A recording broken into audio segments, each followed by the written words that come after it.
अपनी पत्नी और बाबूजी के साथ मुंबई शहर के बांद्रा नामक स्थान में रहता था। अमन की माताजी का देहांत कुछ साल पहले ही हो गया था। अमन को घूमना फिरना, ट्रैकिंग करना और खूब मस्ती करना बहुत पसंद है। इसी वजह से वो नई नई जगह जाना पसंद करता है। एक बार की बात है, उसने और उसके दोस्त रोहन ने संग्रामगढ़ जाने का प्रोग्राम बनाया। रोहन, तुम चलोगे ना? हाँ भाई, मैं भला क्यों मना करने लगा। जहाँ मेरा दोस्त वहाँ मैं। ये बात सुनकर तो मजा ही आ गया। रात का समय था। अमन अपनी पत्नी और बाबूजी के साथ डाइनिंग टेबल पर खाना खा रहा था। तभी अमन बोलता है, बाबूजी, मैं संग्रामगढ़ जाना चाहता हूँ। अब तुम शादीशुदा हो, अपनी जिम्मेदारियों को समझो। ट्रैकिंग वगैरह में कुछ नहीं रखा। प्लीज बाबूजी, मैं वहाँ जाना चाहता हूँ। बाबूजी, क्यों ना आप और मैं भी इनकी ट्रैकिंग में इनके साथ ही संग्रामगढ़ चलें? नहीं नहीं, मैं अपने दोस्त के साथ जा रहा हूँ। अगर तुम जाना ही चाहते हो तो हम भी तुम्हारे साथ चलेंगे, वरना तुम भी नहीं जाओगे। ठीक है बाबूजी। सभी अपनी अपनी तैयारियों में लग जाते हैं। अगले दिन सुबह ही अमन, सुनीता, रोहित और बाबूजी कार में बैठकर संग्रामगढ़ जाने के लिए निकल पड़ते हैं। वो सभी बहुत मस्ती करते हुए संग्रामगढ़ जा रहे होते हैं, पर संग्रामगढ़ बहुत दूर था, इसीलिए उन्हें यात्रा करते हुए रात का समय हो जाता है। वो लगभग संग्रामगढ़ से बस 5 किलोमीटर पहले ही अपनी गाड़ी एक चाय के स्टॉल पर रोकते हैं। अरे भैया, 4 कप चाय तो बना दो जरा। जरूर भैया, क्यों नहीं, अभी बना देते हैं? अभी संग्रामगढ़ पहुंचने में कितना टाइम और लगेगा? अरे आप संग्रामगढ़ जा रहे हो क्या? हाँ जी। अरे आप लोग शहर से आए हैं लगता है। शायद आपको ये पता नहीं है कि रात के समय संग्रामगढ़ में कोई भी अपने घर से बाहर नहीं निकलता, क्योंकि रात को वहां एक चुड़ैल वास करती है। यहाँ तक कि उसकी सीमा से कोई यात्री भी रात के समय यात्रा नहीं करता। क्या तुम लोग भी आज के युग में भी तुम लोग सिर्फ चुड़ैल जैसी अंधविश्वास वाली बातों में ही पड़े रहते हो? ऐसा कुछ नहीं होता, ये सब बकवास है।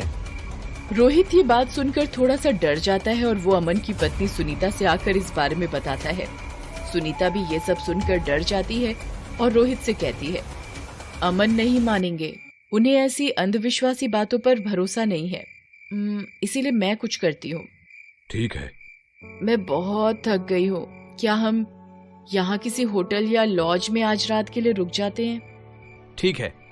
रोहित, अमन, सुनीता और बाबूजी चारों उस होटल में जाकर सो जाते हैं। अगले दिन सुबह सुबह वो चारों संग्रामगढ़ की ओर निकल पड़ते हैं। जब वो लोग संग्रामगढ़ पहुंचते हैं तो वहाँ का सरपंच उनका बहुत आदर सत्कार के साथ स्वागत करते हैं और उनसे आग्रह करते हैं कि आप हमारे ही घर में ठहरे, क्योंकि उस गांव में कोई भी होटल या लॉज नहीं है। वो सभी गांव वालों के साथ बहुत मस्ती करते हुए वहाँ की शुद्ध हवा में सभी को बहुत आनंद महसूस होता है। शाम का समय था। सभी लोग, सरपंच जी और गांव के कुछ अन्य लोग भी वहाँ बैठे हुए थे। तभी सरपंच जी कहते हैं, आप लोग कल जब हमारा गांव घूमने के लिए जाएंगे तो आप उस पहाड़ी के पीछे कृपया करके नहीं जाइएगा। क्यों? क्या है वहाँ पर? उस जगह से रात के समय किसी के घुंघरू चूड़ियों की आवाजें आती हैं, और रात के समय अगर वहाँ कोई चला जाता है तो कभी जिंदा वापस नहीं आता। सरपंच जी, रोहित बहुत बड़ा डरपोक है। कृपया करके आप ऐसी अंधविश्वास वाली बातें इसके सामने ना करें। अमन बेटा, मैं बिल्कुल सही कह रहा हूँ, ये हकीकत है, अंधविश्वास नहीं। गांव वाले यही सब बातें कर रहे होते हैं। उसी समय एक बहुत तेज भूकंप आता है। वे सभी बहुत डर जाते हैं, पर थोड़ी देर में भूकंप थम जाता है और सब सोने के लिए चले जाते हैं।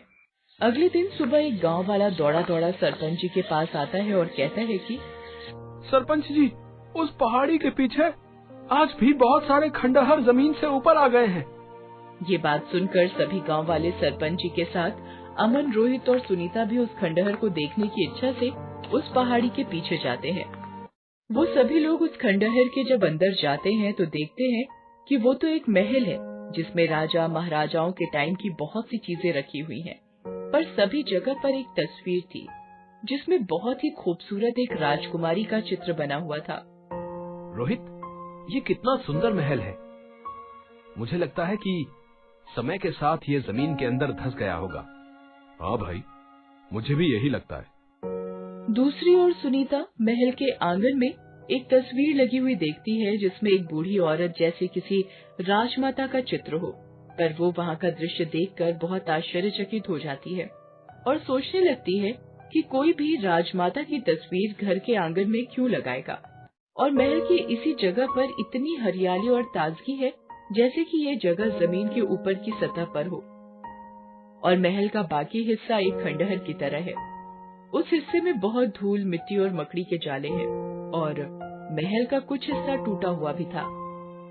इतने में ही जो राजकुमारी की तस्वीर थी उसमें से वही राजकुमारी चुड़ैल के रूप में बाहर आ जाती है और सभी गांव वालों, रोहित और सरपंच जी को बेहोश कर देती है और साथ ही अपनी शक्तियों से उन्हें खंडहर के बाहर भेज देती है। पर ये शक्तियाँ सुनीता पर कोई असर नहीं करती, पर उसकी शक्तियों के कारण वो उस आंगन से अंदर नहीं आ पाती है। सुनीता और अमन ये सब देखकर बहुत डर जाते हैं। मैं बहुत सालों से इस महल में कैद हूँ, हमेशा ही मैं अंधेरे में रहती हूँ। मुझे तुम जैसे प्यार करने वालों से सख्त नफरत है, इसीलिए मैं तुम्हें अब नहीं छोड़ूंगी। अरे चुड़ैल जी, हमने तुम्हारा क्या बिगाड़ा है? हमें क्यों मारना चाहती हो? मेरा भी क्या कसूर था जो मुझे मेरे पति ने छोड़ दिया, और मेरी माँ ने भी मुझे श्राप दे दिया कि मैं इस महल में हमेशा के लिए कैद रहूं, दिन का उजाला ना देख सकूं। मेरा क्या कसूर था? सिर्फ इतना कि मैंने अपनी इच्छा अनुसार अपना वर चुना और वो भी धोखेबाज निकला। इसीलिए मुझे प्यार करने वालों से बहुत नफरत है, और तुम भी सुनीता से बहुत प्यार करते हो, इसीलिए मैं तुम्हें भी नहीं छोड़ूंगी। ये बात सुनकर वो बहुत डर जाता है और चुड़ैल अपनी शक्तियों से अमन को कभी ऊपर पटकती है तो कभी नीचे पटकती है। अमन बहुत जख्मी हो चुका था, चुड़ैल लगभग उसे मारने ही वाली होती है। तभी सुनीता को चुड़ैल की बातें सुनकर समझ आ जाता है कि राजमाता की तस्वीर महल के आंगन में क्यों लगी है। सुनीता जल्दी से वो तस्वीर उतारती है और उस चुड़ैल की ओर बढ़ने लगती है। माँ, अब मेरे रास्ते में मत आओ, छोड़ दो मेरा पीछा, जाने दो मुझे। चुड़ैल अपनी माँ की तस्वीर से निवेदन करती रहती है, पर सुनीता उसे उसकी ही तस्वीर में कैद कर देती है और उस तस्वीर को अमन एक पत्थर से तोड़ देता है, जिससे उस चुड़ैल को मुक्ति मिल जाती है। और उसके बाद संग्रामगढ़ के लोग चुड़ैल के भय से मुक्त हो जाते हैं और खुशी खुशी अपना जीवन व्यतीत करने लगते हैं। अमन, रोहित, सुनीता और बाबूजी, वो चारों भी खुशी खुशी अपने